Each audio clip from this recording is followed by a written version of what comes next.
I know, but. Today, Hello. you know, with that little parking area. where you- I'm glad I remembered that. I'm going to talk to It you. used to be that very big when we first bought the houses. Yeah. See you too. Oh, okay. Never go home. Pathways. Yeah, I know that, yeah, right by the first sign. Right. Yeah, right, yeah. I actually did the same thing, somebody came through there one time. That's the only person I think. It's been quite a while, but we bought that. Yeah. place. I've been here now, so back then. We used to get a lot of people that were on the base side. Yeah. This camp there, and I said, you long time. can try it. And the mosquitoes. Not a big hit. People are still.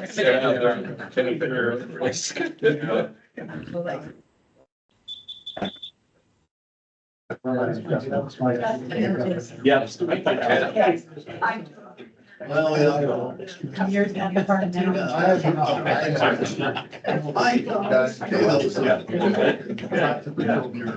Okay, so. So yeah, two of the busiest state parks in. Great. Circus, Or Stevens. Oh,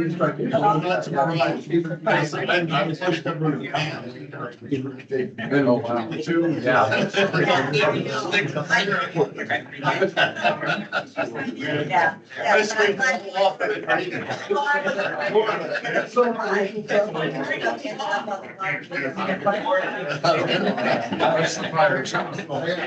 anyway. I think there's once a year.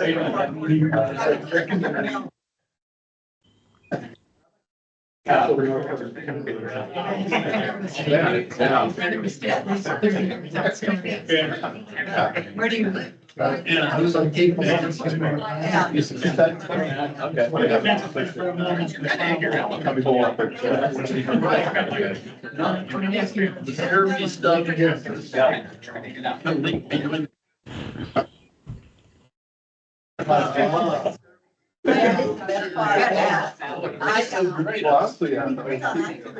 Okay. Oh my gosh, and at 10 o'clock I made it. Awesome. Are you gonna be sitting there? Because I can see it over here, so I'm not in front of you. You can stand wherever you want, but I can actually go, do you want me to run your slides for you while you talk and you can just say next slide? Because I can stand that if you don't have it. Do you have a clicker? I don't. Hello, Ms. Huffman, how are you? Can you hear me okay? Yes. Great, excellent. I'm going to go ahead and mute you just to make sure everyone online can hear. But please unmute yourself if you have a question or comment. All right, all right. Okay, it's 10:01. Are you ready? 10:01. I was ready to. Of course you were. Okay, folks, we're gonna go ahead and get started. It's lovely to see you all here. We've got some new faces, and we have guest speakers today. My name, for those of you that don't know me, is Susan Lynch, and I am the chairperson for 2026 for the Netarts Community Advisory Committee. And one of the things I like to do at the beginning of every meeting is just to clarify what a CAC is. And so for those of you that have heard this little 2-minute spiel before, sorry, but for everybody new. The Community Advisory Committees, as defined by the Tillamook County Government and the Board of Commissioners, they were created by the Tillamook County Government to provide local citizens who live in unincorporated areas. We're not a city here. And neither is Cape Mears or Oceanside or Pacific City. And without a mayor or a city council, there was no conduit for information to come from county government to the community. So they designed this system where you can be a citizens advisory committee and hold public meetings and bring information directly from land use law changes to things that are going to change the look or feel of our community and give our input back to the county. And the county commissioners have in the last year and a half been incredibly responsive to hearing from unincorporated areas, CACs, in the way of attending meetings or sending letters of support for projects.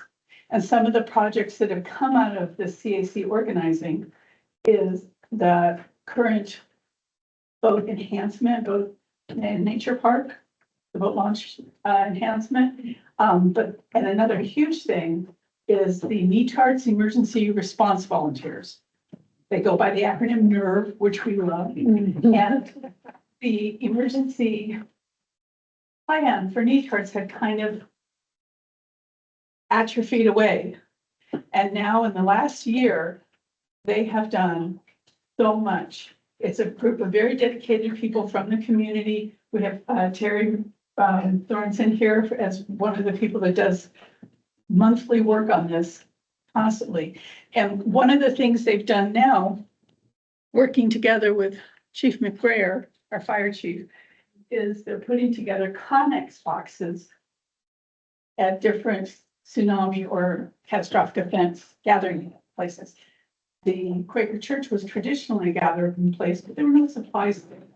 So in the last year and a half, they've gotten funding. And it's pretty impressive. I'm going to give you just a little update and then refer you to the new Netarts community website, which has further detail about all the projects going on. And Roger Miller's here from the Boat Enhancement Nature Park, and he has started fundraising with the help of the Tillamook County Parks Foundation, which is a nonprofit, so it's tax deductible, and they're managing his funds for him for this project. Because we can't, we're a CAC, we can't do that. But because we have the support of the community and people showing up like this to meetings and getting interested in working toward things, a lot has happened in a year and a half, and you can read all about it at the CAC Netarts website. One little thing I wanted to talk about with NERV was it took them a few months of very hard work to try to get organized. How do you figure out who needs extra help evacuating? How do you figure out where the people are? How many are local residents? How many are, Paul did make it. How many are visitors? Because in the summer, we all know our population more than doubles with visitors. Come on in, Paul, you can have a seat. We're really lucky that we get the availability of people like Commissioner Paul Fournier, if you don't know him, he's one of our county commissioners. And Sarah Absher is the Director of Community Development for the county. I mean, these people come to our meetings and help constantly on their time off. But NERV this last year has received several grants from 3 different organizations.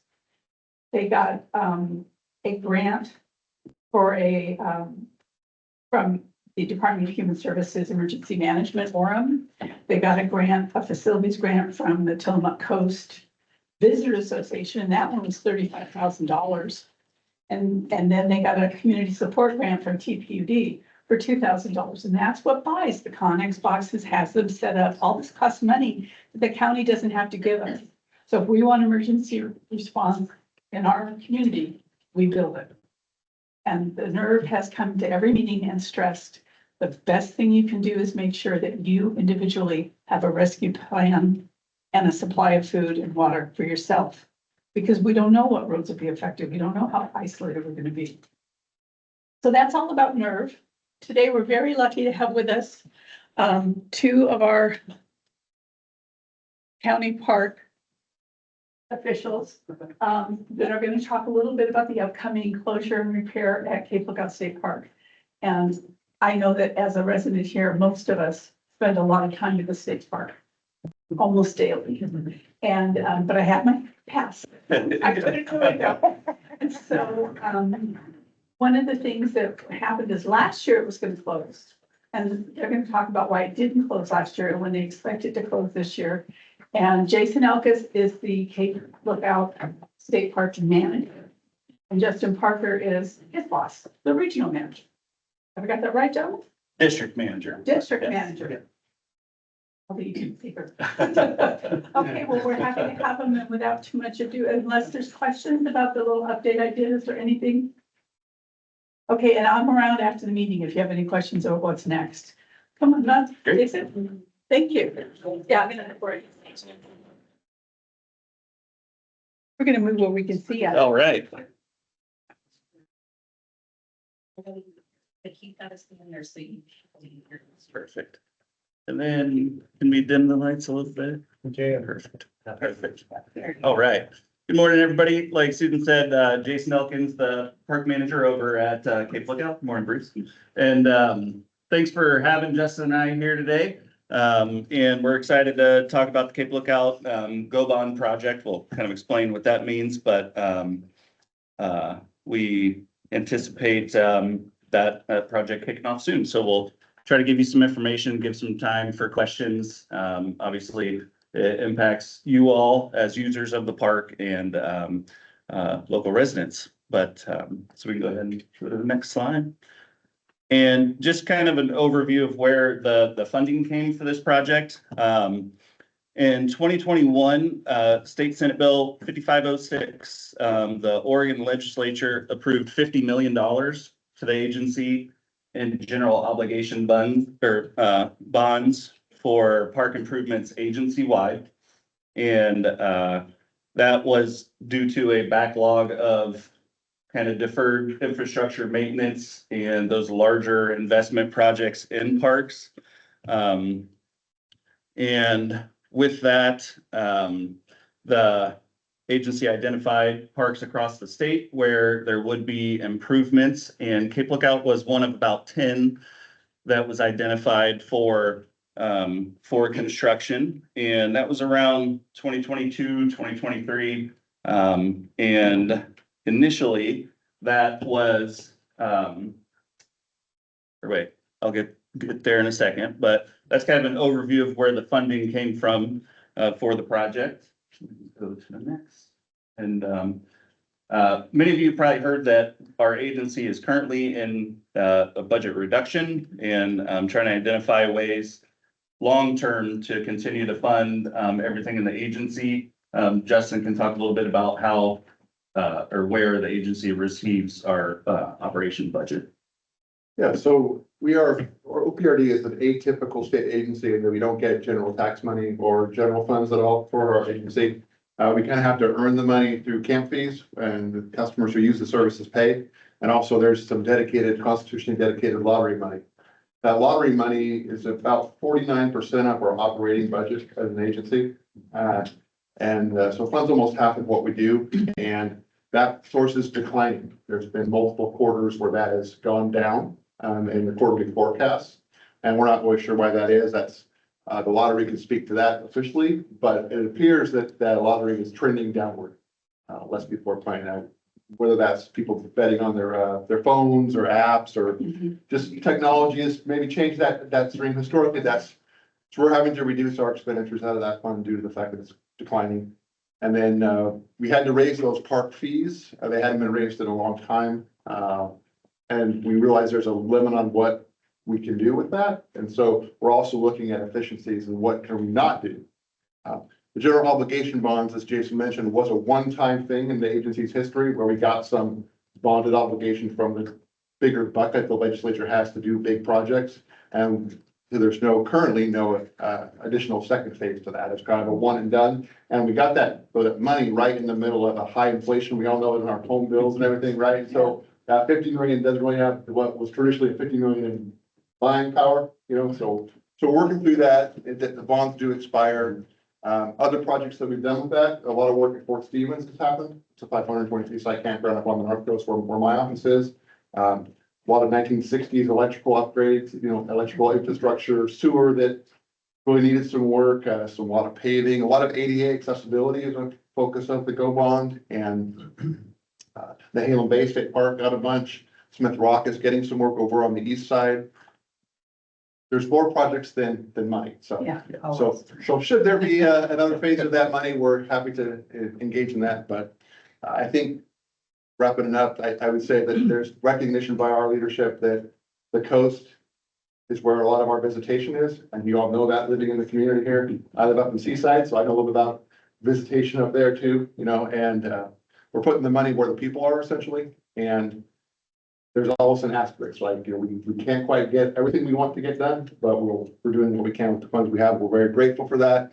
And if, speaking back to my Ranger days, working on an infrastructure that you're not sure it's gonna hold through the weekend, especially sewer, is a real stress for folks. And, you know, at Cape Lookout, Jason also runs like a small city there where he has to make water from, you know, the surface water. He has a wastewater plant that he's got to deal with. He's got a reservoir and a lot of visitors. And so we talked a lot about challenges with infrastructure. So we're very happy to, while mindful of the impact on the community and out of town visitors, that we need to put this work into Cape Lookout so for it to be viable, to continue to have reliable utilities. And RVs aren't getting smaller, we're finding, right? They have more and more needs. When the bus rolls in, it's a full coach with a turret and 3 slides and those sort of things. So your sites are a little small, Justin. I said, well, they were designed in the 60s and we're not expanding the footprint. So it's the same sites, but it's the utilities and some paving and hopefully, knock on wood, a new restroom in the park as well. It's more accessible. That's on a deferred phase, but and also we got to work a lot with the county. They support us. We review our plans. They have those conversations, the permitting, the inspecting, all that stuff will be happening. And lastly, I'll say we do understand it's an imposition to not be able to go to your favorite park.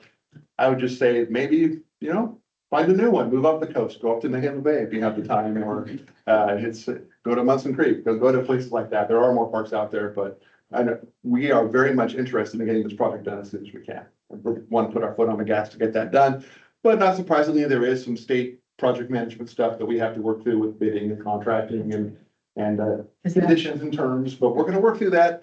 We're the idea guys. We're trying to get as much as we can out of that money. So does that help, Jason? Yep, absolutely. Did you have a question? Oh, I was the timing. Oh, yeah, we'll get into the timing a little bit as well.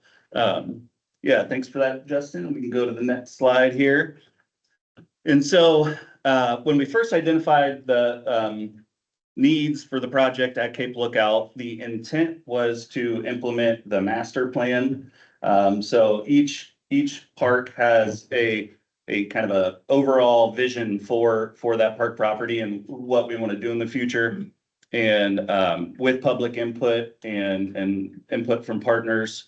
And this is the design concept that we were looking to implement. And essentially, it's a retreat strategy for part of the campground.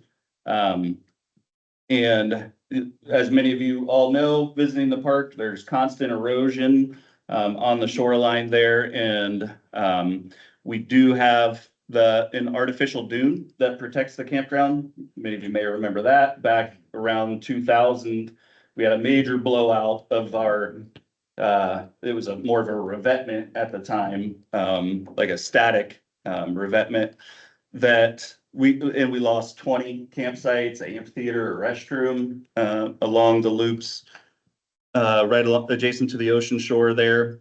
And so the idea with this master plan is to abandon A and B loop that run along the shore and then develop on the east side of the entrance road. And you can see the campsites over here. I'll kind of point.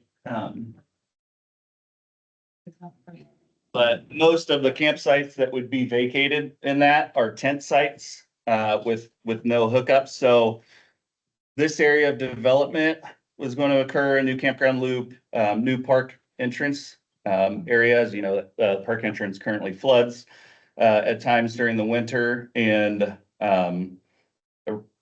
just a relocation of some of the park infrastructure, like the registration booth, would go into that east side.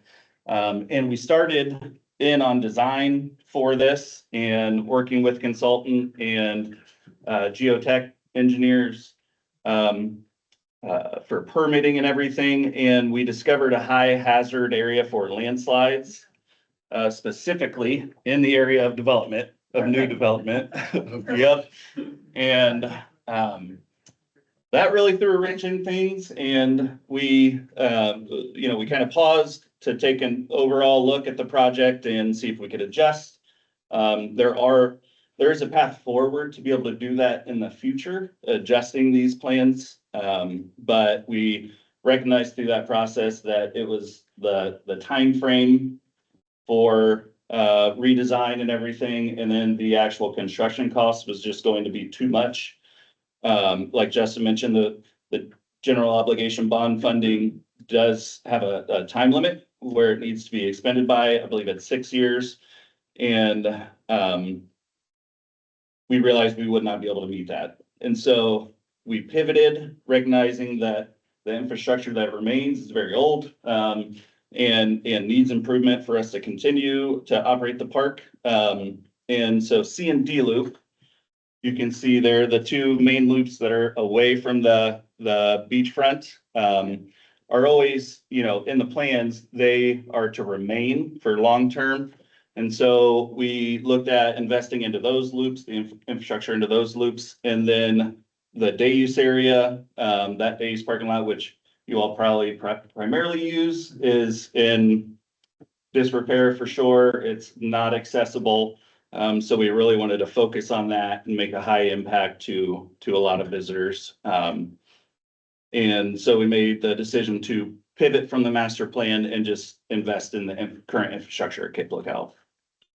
And we're gonna keep A and B loop open as long as we can. Yes. The only reason we close them now is when logs and things, rocks start coming over the dune and the storms, and then we have to, for safety reasons. And then how many yards of sand did you guys move out of there? It's amazing. 2 years ago, we have a 1-ton dump truck, and we filled that 100 times, just removing sand on, we call it A Street, A loop. I walked it when it's ankle deep. Yeah. Trees. Yeah, and this year, there's 3 to 4 inches of sand on that roadway currently, but, and I guess to touch on the timeline, so we haven't cleared that, leading up to the summer because we were supposed to close down already, and so we weren't going to put those efforts into reopen or to clear that. It was about 2024, I believe, where we started to pivot away from the master plan design, and we worked through all of that. And then, so for about the last year, we've been in a window where we are anticipating closing. But for various reasons, we've had to, pivot, and we're just now getting to the point where we're finally coming down the home stretch where we're about to get a contractor on hand to start the project. Can you point to where the loops are with your finger? Yeah. Yeah.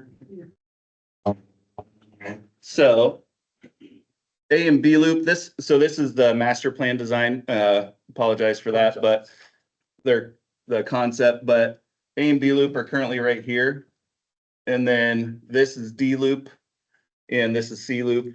It's roughly 230 campsites. And unique thing about Cape Lookout is they're mostly tent sites.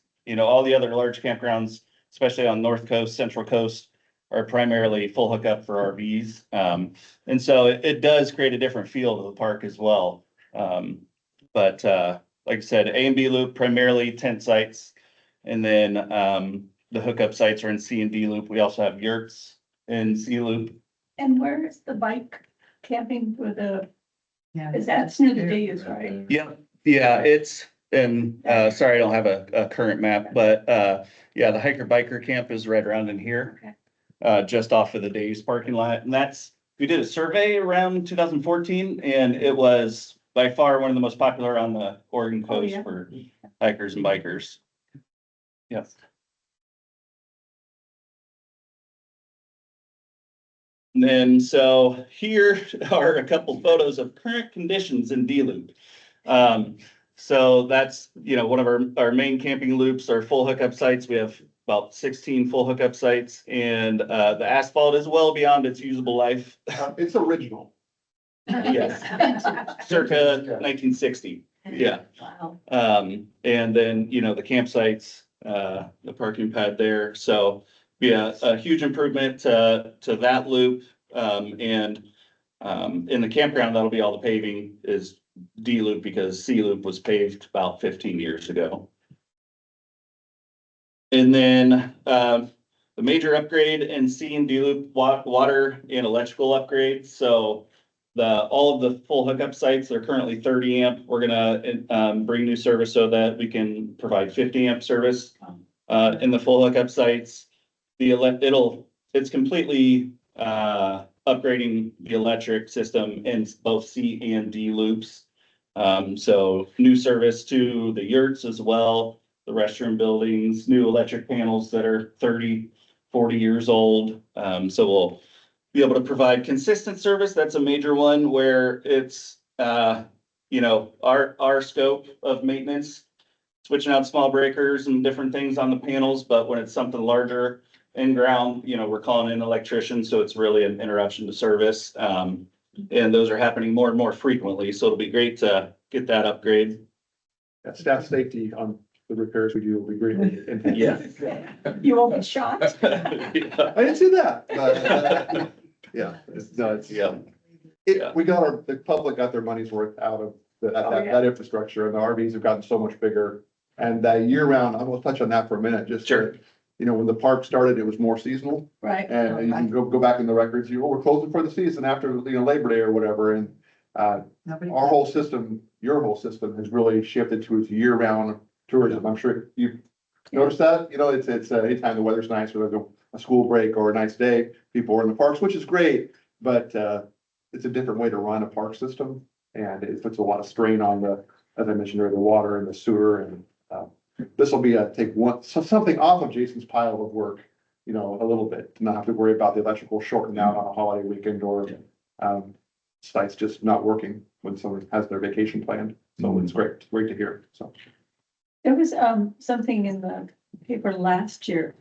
Did you all get extended seasonal employees to cover more of there was an ask for, instead of Labor Day and Memorial Day, for it to start earlier and later with your funding for seasonal employees. Did that happen?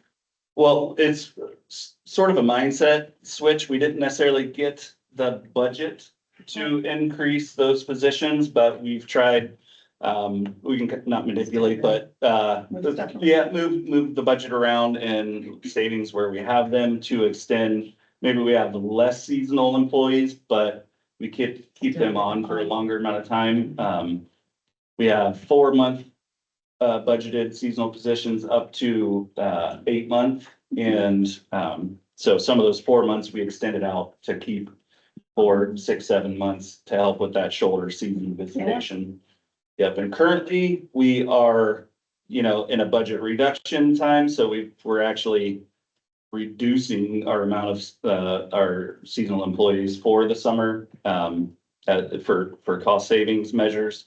But we do anticipate that we'll have enough to, keep up with the standards and everything, but. That's a tough dance. Generally, we run with a small number of permanent employees and a large number of seasonals during the season. Right.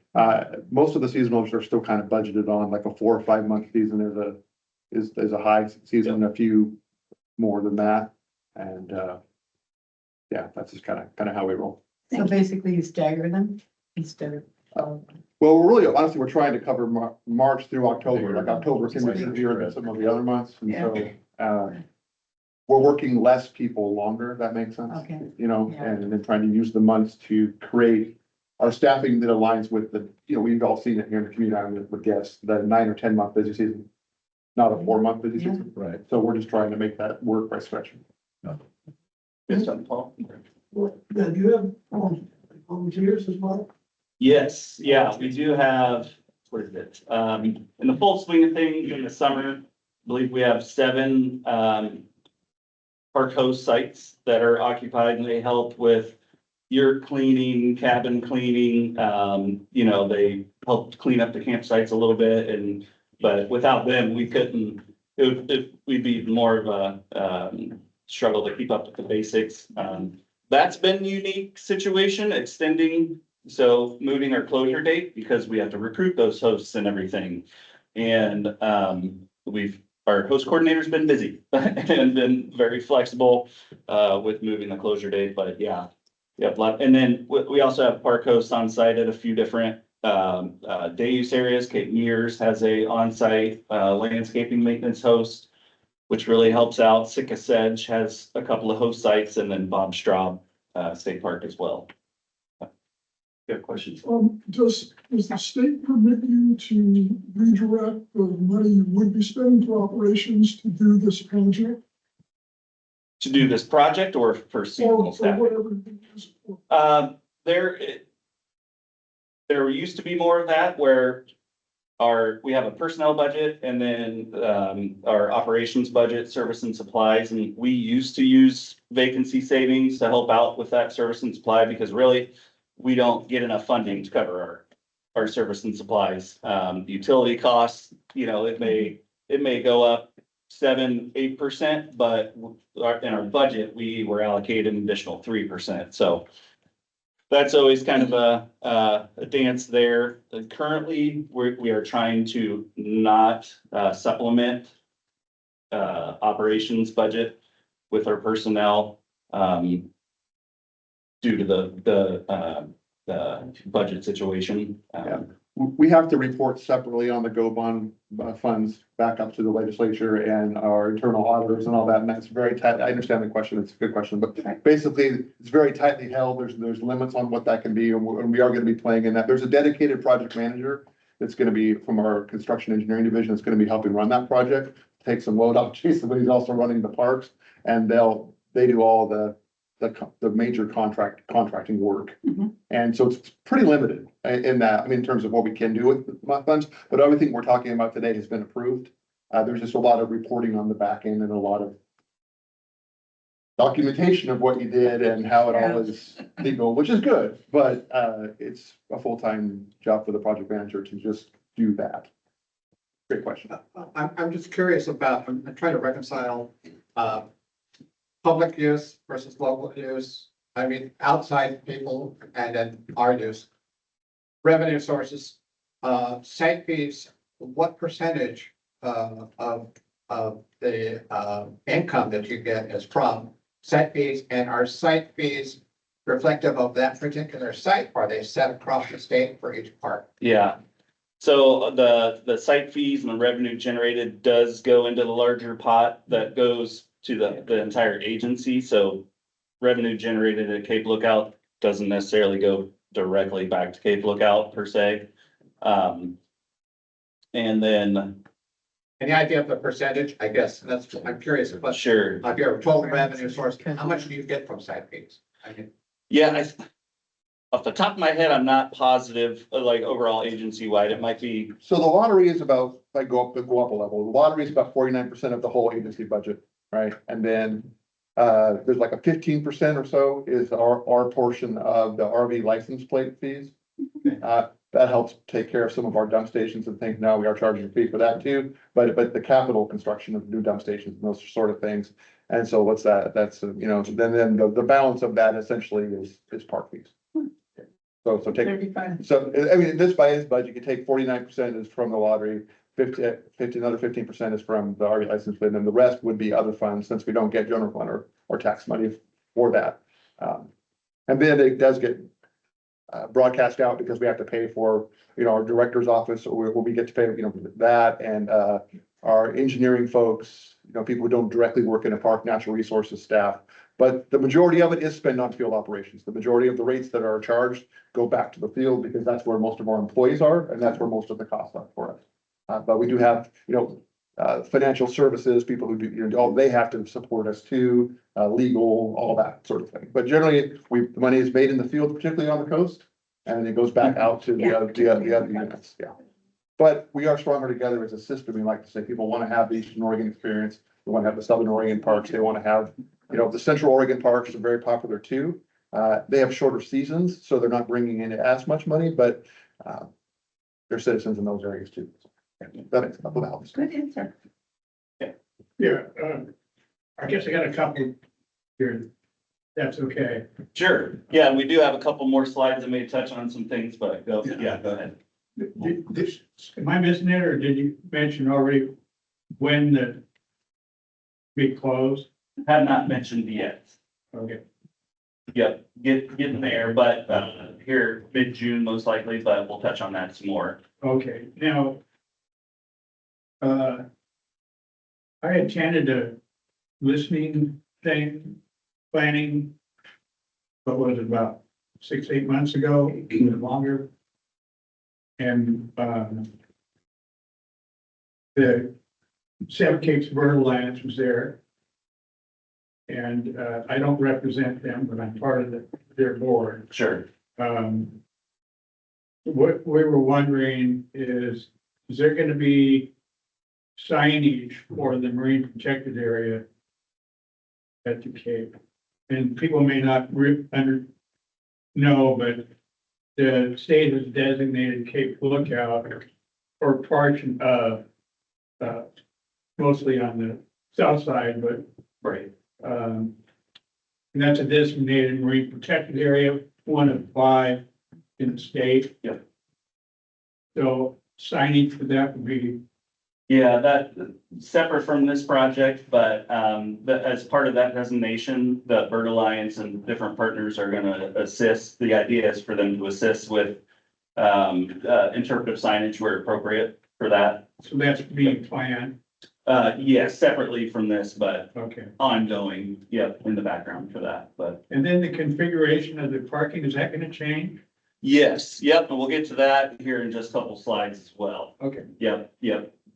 Major improvements in the day use area will be, I'm really excited about that one. It really needs it. Question. Yeah, yep. And we can talk more after the meeting if you like about the, marine garden designation. Marine protected area. Yes, thank you. And then moving on from the campground, so that in C&D loop, that wraps it up, the paving and electrical and water upgrades there. And then as part of that, And some restrooms too, small in the Davis area, yeah, restrooms. initially during the project, we hope to replace the restroom shower building in D loop because that is circa 1960. And it is showing its age, but due to budget constraints and other things, we were not able to do that in this project. So we're going to do renovations to that restroom to upgrade the best we can. And then with the hopes in the future biennium, we'll be able to replace that restroom. And then with that, and investing into C&D loop, we need to repair the artificial dune or revetment that is protecting the campground there. It's a really cool design. It's meant to mimic a natural cobble dune. But as you can see in this photo, and if you've been on the beach in the last year, you've noticed some of the sandbags in front of the campground in an area that is breached. And so we're gonna do a major replenishment and repair of that. And essentially reconstruct the original design in that location so that it protects the campground for another 20 years, hopefully. And then you can go to next slide. And then here is the day use area parking lot that you were asking about. And this is the current state of the day use area. And the asphalt is, like we mentioned, well beyond its useful lifespan. And the accessibility is not really where it should be. So we're really going to invest into this parking lot. And this is the current state of the parking lot. And then if you can go to the next slide. This is a rendering of the newly designed parking lot here, trying to increase safety with actual pedestrian aisles and to get kids and strollers out of the driving lanes there. Believe it or not, the overall capacity of the parking lot is not going to change. So we're not going to lose any parking spaces by doing this. You can see the vegetated islands here. These are bioswales, so that water on that massive parking lot is treated well. Before it gets to the beach. It's not Yeah. running. Yep. And as you all know, our restroom capacity is not where it should be in the day use area as well. We have lines up to the restroom at times on busy weekends. We actually used to have 2 flush restrooms in the day use area. Another one was to the west of the Dick Windsor Memorial, and we lost that due to erosion as well. So we're going to be addressing that For the time being, we're doing vault toilets, and not flush restrooms, but vault toilet on this side. And then another vault toilet on this side of the parking lot, and those will be fully accessible. As you know, the current restroom, it's kind of hard to get up to. And then we are going to have improved ADA parking stalls. We'll have a machine, a fee machine located next to the ADA sites. And the new, what's the, I forget the term, but, Next to the AD sites, I'm sorry. the fee machine, so Oh, that the it's, fee machine, yeah, okay, got it. that's accessible. And we're improving access to the picnic shelter with an unloading area because that, Chief McBrayer may have seen some congestion, trying to get in the parking lot there, people trying to park in front of the picnic shelter. So we're gonna have some unloading parking spots there and, really revitalize that beach access point where you come off of the parking lot. It's a little rough currently. Actually, it's pretty nice right now compared to what it was 2 years ago. Yeah, we do what we can, but you can only do so much on, small improvements. So this will be a really good, And the ocean takes back what it wants. yeah. What about the cabins? They're always full. Are you gonna put more? Currently, no, not with this project. The master plan does identify additional cabins, I believe up to 6 more additional cabins. As an agency, we are, as part of the kind of thinking outside of the box and where can we increase opportunity for revenue, we are looking to agency-wide add more cabins across the agency and yeah, you're right, Cape Lookout's a prime place for it. They're full year-round there, very popular. Yeah. Where do you expect this parking lot to be finished? So I guess, I don't know if I have it in the slide, the timeline, we can go ahead and talk about it now. Oh, okay. I'll just go ahead and talk about it now. So timeline for construction, we anticipate June, sometime in June, we're not exactly sure. We'll actually have contractor on the ground, so the park will be closing and about an 8 to 10 month closure for the park, and it will be a full closure. As you saw, we have construction going on in pretty much all aspects of the park, in the campground, the dune on the beach, and then the Dave's parking lot as well. So it will be a full closure, except for the trailhead parking lot up on top of the Cape. We're gonna leave that open. South Trail, Cape Trail will be fully open, but the North Trail will close that at the spur or the halfway point. So that folks hiking the Oregon Coast Trail can still utilize part of that trail, but what we don't want is folks coming into the Davis area from the North Trail, and entering construction zones. And obviously understand that's a huge impact, both for visitors. It's an impact to, local businesses and as well as the county. We're a large, we pay into the Tillamook lodging tax fund, and we're a large part of that. Recognize that there's a hit to that as well, but really all of the work that we're doing, the prime time to do that is in the dry season. When we do close, we're gonna try to push through as fast as we can. So Jason, are the other parks in the unit, on like the north around there, all gonna be open, right? Yes, yeah, all the other parks in the management unit will be open. It'll be Cape Lookout only, yeah. I'm curious about signage, just to let people know that don't have to go all the way out to the park to find out it's closed. Sure. People that live along Whiskey Creek. Yeah.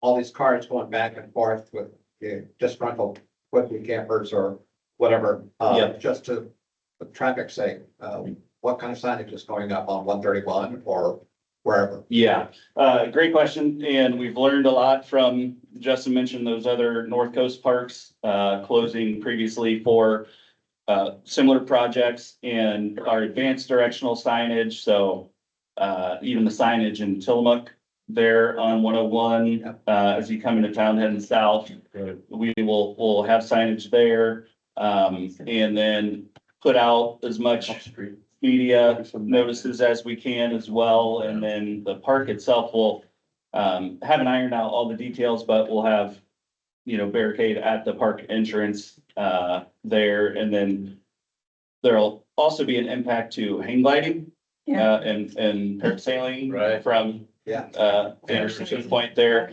And that's recognized. We've been in close contact with that group the best we can. Extending the closure actually worked out well for them because they're prime times right now.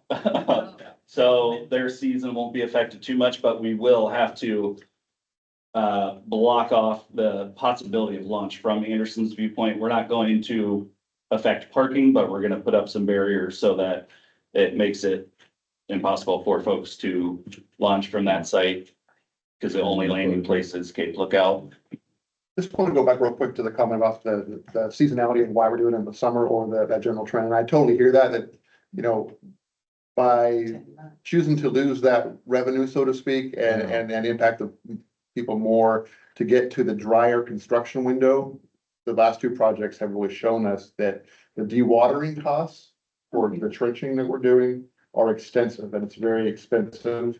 And you get the ever expanding trench as you're trying to, because we don't get to bore all this, and some of it has to be open trench. And so it dramatically increases the agency's cost if we do it during the super wet season. We're all familiar with tides in this room, right? We know how these work, right? I'm not telling you anything you don't know, but I just feel like if the water table gets too high, construction costs really balloon, and then you can't do it, you have to wait anyways, and the contractor's mobilized in. So that's why we kind of have to go for the driest time of the year for doing a lot of that trenching to save other money to not go over budget on the project. So, That does but answer my question. it was considered, and we've looked at it, I've seen it in the other two mega projects, and that's what we gotta do. It is, for us too. I was thinking that the majority of reservations now are done online, Yes. and so they'll find out then that they can't be there. Yeah, well, and we already have a closure in place. Right. So reservations can't be made June 1st and beyond. And as we open that, as we kind of hone in on the actual construction start date, we've opened it by about month increments and it's filled up like that. Yeah. We're currently full Yeah. for the sites that we do have open. Can I go back a little bit about the mitigation to the seawall? Yes. Are they gonna be bringing in big, heavy trucks again like they did last time? And the road got so wobbly? Yeah, well, yeah, we had some issues with the north part of the parking lot. That's why it's currently gravel. I'm talking Whiskey Creek. Sure, it won't be, like the jetty construction Yeah, that's or what I anything like that. It'll be a lot lower impact than that. It should be standard dump trucks. And then, they'll mobilize in some larger loaders, and equipment capable of going on the beach, but don't anticipate any. Yeah, probably not the 30-ton stones. Yeah. Last time it just made the road wobbly. Or dump trucks with gravel or, When they were that bringing kind of them stuff. up. Thank you. And yeah, I think the last slide, so just kind of an overview. We are just about the point to put the project out to bid and anticipate, like I said, the closure to begin in June. And we'll see how that goes and we'll adjust as needed, but that is the idea, so we can get it started as quickly as we can and finish it. And so it'll be both the days in campground closed with trailhead open. 8 to 10 month is the expected construction window. And obviously, like we said, we recognize that it is a large impact and there won't be any access whatsoever, to the park, the days area or the campground during the construction. And that includes partners with scientific research permits or volunteer activities. We're not gonna be able to accommodate that with all of the construction equipment and everything. The main thing is to keep folks safe. We're gonna work with our emergency response folks too, to make sure that they have access as needed for that. Yeah. Should Wow. there- This was great. This is what we all had questions on. This is why we really we really appreciate your coming. Absolutely. And we meant to have this discussion earlier, but with the unknown of the timeframe of, Exactly. you know, we didn't want to yo-yo everyone with that. So, but we appreciate the invite. I think Scylla, did you have a question? Yeah, I was wondering if you were going to maintain or expand the plugins for electric vehicles. More RV sites. Electric vehicles, we don't have specific plans to expand it. We will put the 2 chargers that we currently have, you know, those will be reinstalled on, I believe they're identified on there, but on the design plan, but no expansion of the number of chargers at this time. What about that east part of the parking, they use parking, that big empty area? Yeah. What's the, Minor improvements there. Unfortunately, like Justin said, with inflation and everything, the funds that we received for the project didn't go as far as we anticipated or had hoped. And so that was a cost reduction for paving the entire lot. So essentially that northern part that's gravel right now it'll be resurfaced with gravel, regraded and everything. We're gonna remove some construction material that we currently have in the back corner of the parking lot, to free that up. And then we'll actually have an egress out of the parking lot for large vehicles on that far end of the gravel area. Just for traffic flow to be able to come in buses or that sort of thing, but otherwise, Are you still gonna It'll be the do same. the entrance? no, the entrance road will, remain in its current location and until future plans. The hope would be to move it to the east side of the road where the gate is. As you're coming down the entrance road, there's a gate on your left-hand side, and essentially it would come in through there. One thing I did forget as well, we're gonna be putting, tsunami, access trails in the back of C and D loop. I don't know if you wanted to go back to the map there, Sarah, if you could. The campground, yeah. So it is noted on here, these emergency accesses. We're gonna put in pedestrian trails so that instead of folks on foot, you know, going out the campground loop roads, they'll be able to exit the back of the loops, which increases the or decreases the time to evacuate exponentially. Increases survivability. Yes, by like 30% or something. It's, yeah, yep. And back to the day use thing, I don't have much more else to add, but if we do find the funds for the day use lot in a future budget, our plan is to pay it. The second part. You know, the 1/3 or whatever that we're not Right. doing, that is on our list of our dream sheet, that should we get that money, it makes sense to pay that. The visitation wants it. Well, this is great. We had a lot of really good questions, and are there any more for our guests? Tracy? I have a question with regards to emergency preparedness and the tsunami route.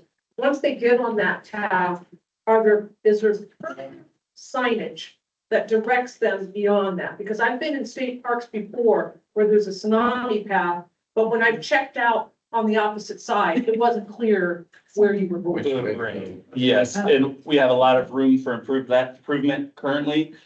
With this, we will add new signage and direct folks. The idea is actually to put maybe a small Connex shipping container as a emergency preparedness.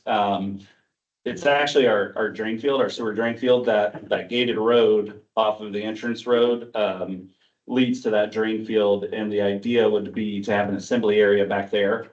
And it is out of the inundation zone pretty quickly, really. It's surprising. But yes, there will be improved signage with that and everything as well. And we'll look at improving that messaging inside of our facilities as well, like the cabins and yurts.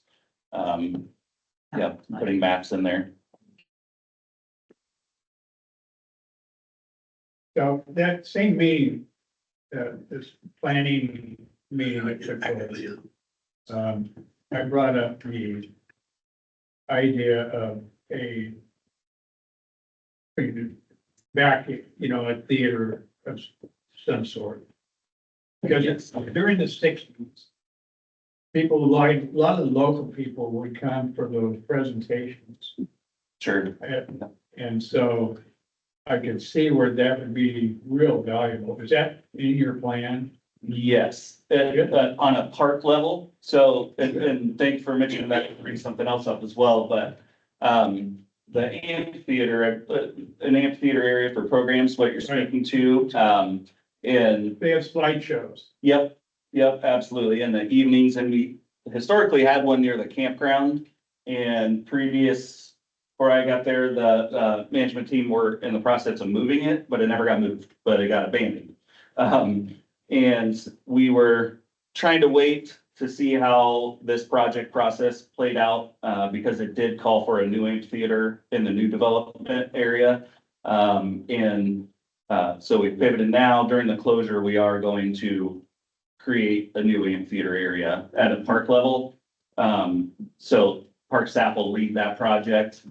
And that's a good point I didn't bring up, but during the closure, that'll be a great opportunity for park staff, to our crew, to get a lot of work done that during the summer we're not able to do, because we're dealing with 250 campsites that are full and all that comes with that. And so we will be hiring all of the seasonals that we can, our seasonal employees, and be fully staffed to that extent, so that we can get those projects done. That also means our other parks, increase landscaping on trails and different things like that.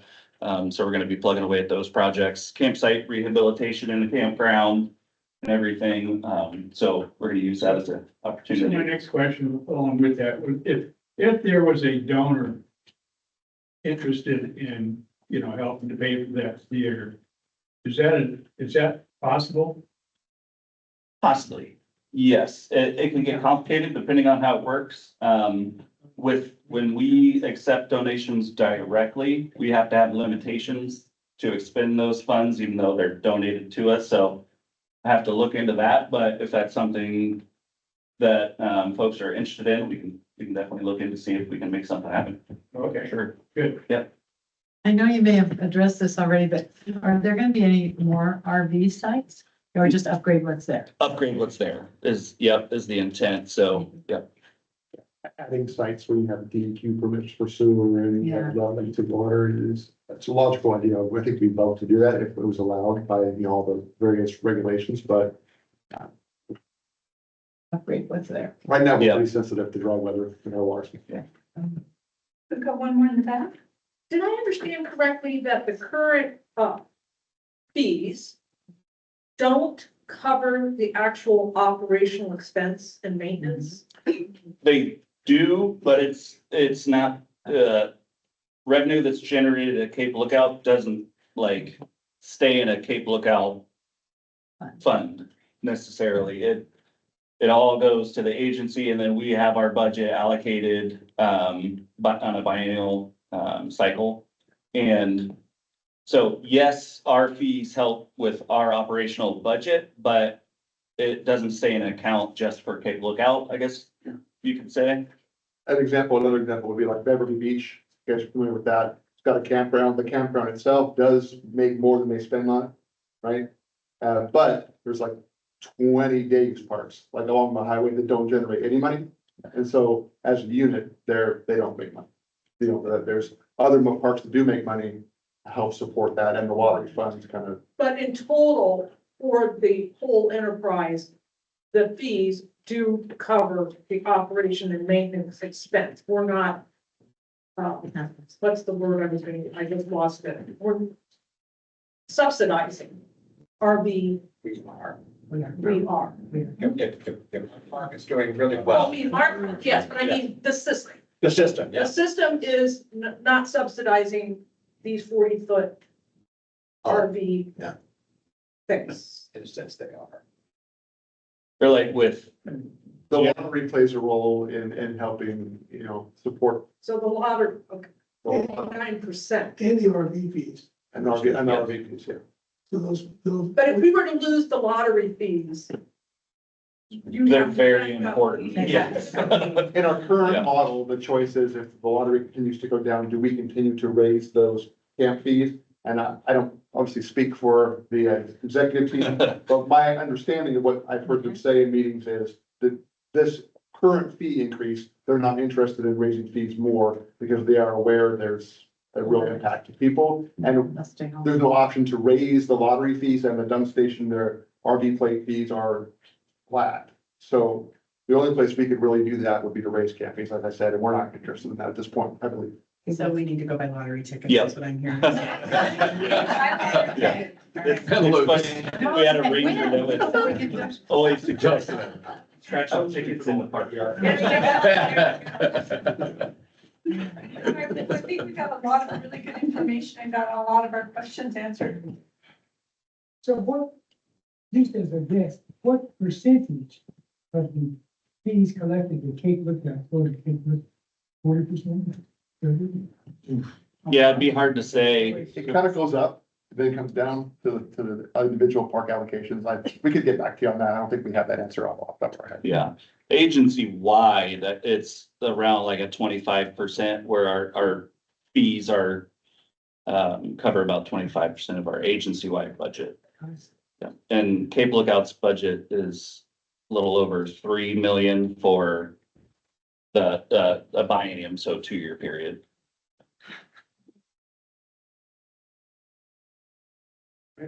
I will thank you very much for that. We really appreciate it. I assume you'll be willing to come back and give us updates. Absolutely. Yes, it is exciting. I know the closure's a little downer, but the improvements will be great. Sure. We'll be happy to come back. Yeah. Yep. That'd be great. Thank you. Thanks for having us.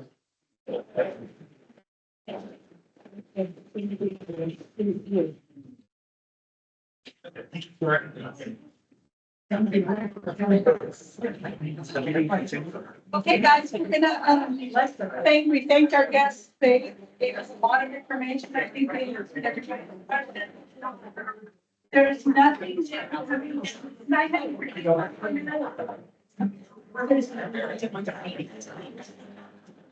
Hi, guys. There's nothing new coming down this summer on day use, land use, for the park.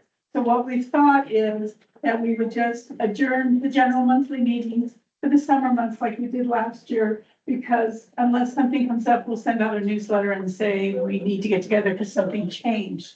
But we want everybody to go out and enjoy their summer, enjoy this gorgeous weather. And come September, maybe we can get them back and they can show us what's happening so far. Go to the rummage sale. Please go. Thank you so much for coming. Thank you for putting this together.